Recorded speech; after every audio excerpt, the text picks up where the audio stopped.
জীবনে চলার পথে আপনার যতই টাকা পয়সা বাড়ি গাড়ি থাকুক না কেন, শরীর সুস্থ থাকলে এর থেকে বড় কিছু আর ঈশ্বরিক পাওনা হয় না।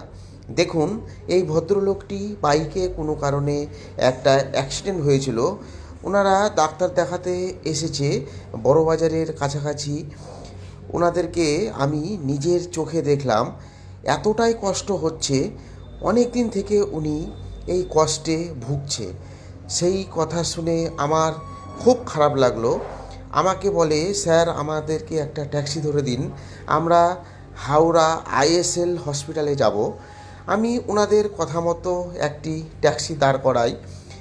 তার সাথে সাথে ওনাকে নিয়ে গিয়ে আমি ট্যাক্সির মধ্যে বসাই। দেখলে আপনি বুঝতে পারবেন ওনার পরিবার কতটা খুশি। বললো, স্যার আপনি এই রকম আমাদেরকে উপকার করলেন, সেটা সারা জীবনের জন্য তোলা রইল। আমি ওনাদেরকে বললাম, আপনারা ভালোভাবে পৌঁছে যান। ট্যাক্সি ড্রাইভারকেও বলে দিলাম ঠিকঠাকভাবে ওনাদেরকে নামিয়ে দেবে।